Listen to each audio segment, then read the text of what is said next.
Muy buenos días, tengan todas y todos, amadas, amados hermanos, consecuentes cada domingo, como siempre lo hacemos en esta ocasión, nuevamente desde nuestros hogares, en esta especial situación que estamos viviendo, porque tenemos que reconocer que no podemos congregarnos en el templo, en la casa de oración Cristo es la Roca, en el local, pero sí en nuestros corazones juntos y en armonía desde nuestros hogares, desde nuestro modo de familia que tengamos, porque dice la palabra de Dios que donde estemos dos o tres congregados en su nombre, allí está su presencia, y esa es la presencia que queremos esta mañana reconocer entre nosotros, entre cada hogar que está escuchando este mensaje. Reciban una bendición especial, y en esta mañana preciosa quiero compartir con ustedes un sentimiento que nos arropa a todos los miembros de nuestra casa de oración Cristo de la Roca, en especial a mi esposa, a mí, a mi familia como pastores, la pérdida de dos personas que comparten nuestra visión, que comparten nuestra fe, comparten nuestra congregación Cristo de la Roca. Esas son mis hermanas Misleni Villamil y mi hermana Dalia González, que partieron con el Señor. Queremos desde aquí reconocer la fortaleza que deben tener en este momento la familia de mi hermana Misleni y de mi hermana Dalia. Me siento de verdad, personalmente tengo que decirlo, muy triste, porque da tristeza sentir la ausencia de una persona como ellas, que fueron pilares en nuestra iglesia, que aún a su edad mi hermana Dalia venció el cáncer, venció muchas aflicciones, muchas dificultades en su vida, fue danzarina, no tuvo temor, no tuvo ninguna situación, le pareció a ella imposible de conquistar, sino en el amor de Cristo. Fue una mujer guerrera, una mujer más que vencedora. Y mi hermana Misleni, ni se diga, una sierva que con toda y su necesaria condición de imposibilidad de a veces asistir a la iglesia por su enfermedad de artritis, con todo y esas cosas, ella iba a la iglesia aún con sus muleticas. Reconozco, mis hermanos, que tenemos que llorar con los que lloran, y en este caso lloramos con la familia de mi hermana Misleni y la familia de mi hermana Dalia. Quiero también desde aquí un abrazo, un fraternal saludo a todas aquellas familias que, aunque no formen parte de nuestra iglesia, también estén pasando por situaciones parecidas. Muchas pérdidas, hay mucha pérdida en este tiempo, muchas aflicciones, mucho quebrantamiento, muchas pruebas que estamos pasando. Y de esas pruebas yo quiero decirles que hoy el Señor ha puesto en mi corazón una reflexión breve, pero muy alentadora, de por qué a veces es necesario reconocer que pasaremos por estas pruebas, mis hermanos. Hoy quiero titular esta enseñanza: pruebas en la aflicción, pruebas en la necesidad que tenemos que reconocer que son esas pruebas. Pruebas que sí se pueden pasar, hermano. La palabra nos enseña. Quiero leer un pasaje que se encuentra en el Salmo 40. En el Salmo 40 lo escribió el rey David en un momento de aflicción. Sabemos que David tenía un corazón conforme al corazón de Dios, pero con toda y su fe, con toda y su fortaleza, con toda y su integridad. Fue un hombre que en cierta ocasión dijo al Señor: pruébame en mi integridad. Y era un hombre de fe. Cuando David iba a la guerra, él consultaba primero con Dios.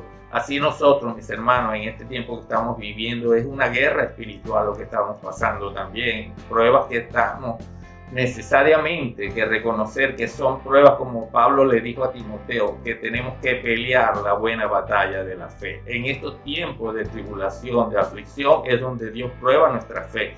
Por eso este salmo de David me llamó mucho la atención, y quiero dedicárselo a las personas que están pasando por esta lamentable condición de pérdidas de familiares, de aflicciones, de angustia, de tribulación. Dice el Salmo 40, escuche bien, un salmo precioso que habla de la liberación divina, porque las pruebas nos atan, las pruebas nos esclavizan a veces cuando estamos pasando por ellas. Y eso es lo que quiere el diablo, eso es lo que quiere Satanás: atarnos y crear en nosotros un temor a la situación, un miedo a la situación. Por eso, hermanos amados, no escuchemos voces agoreras, no escuchemos voces de personas que profetizan cosas negativas. Tenemos que hablar conforme a la palabra. Y David así lo enseña en este precioso salmo. Él dice: pacientemente esperé a Jehová, y se inclinó a mí, y oyó mi clamor, y me hizo sacar del pozo de la desesperación, del lodo cenagoso. Puso mis pies sobre peña, y enderezó mis pasos. ¿Por qué David clama al Señor? Fíjese en la situación que estaba David, que anteriormente a este clamor él había dicho: aunque afligido yo y necesitado, Jehová pensará en mí. Mi ayuda y mi libertador eres tú, Dios mío, no te tardes. David sabía, mi hermano, y usted y yo tenemos que saber también que Dios nunca tardará para nosotros. Dios no tiene por tardanza su venida, decía el apóstol Pedro, sino que es paciente con todos nosotros, esperando a que procedamos al arrepentimiento, para que podamos todos ser salvos por el Señor. En Cristo seremos salvos, hermano. Pero hay un pasaje que a mí me llama mucho la atención del apóstol Pedro, también otro hombre que pasó por aflicciones. Mire, Pedro, después de haber negado al Señor, entendió también en su nueva forma de vida espiritual, cuando recibió el Espíritu Santo de Dios, que para él ya el vivir, como lo decía Pablo también, Pedro demostró que para él el vivir era ganancia, el morir era ganancia y el vivir era una prueba que Dios permitía, porque mientras estemos vivos, mis hermanos, pasaremos pruebas. Jesús lo dijo: en el mundo tendréis aflicción, pero confiad, yo he vencido al mundo. Y usted y yo también lo hemos vencido en Cristo Jesús. Por eso el apóstol Pedro, quiero terminar esta reflexión con este pasaje, para que se le quede en su corazón, en su mente, en su conciencia, y tenga fe, mi hermano, pero también tenga esperanza, porque Pedro habla de eso. En primera de Pedro capítulo 4, verso 12, dice la palabra del Señor allí: amados, no os sorprendáis del fuego de prueba que os ha sobrevenido, como si alguna cosa extraña os aconteciese.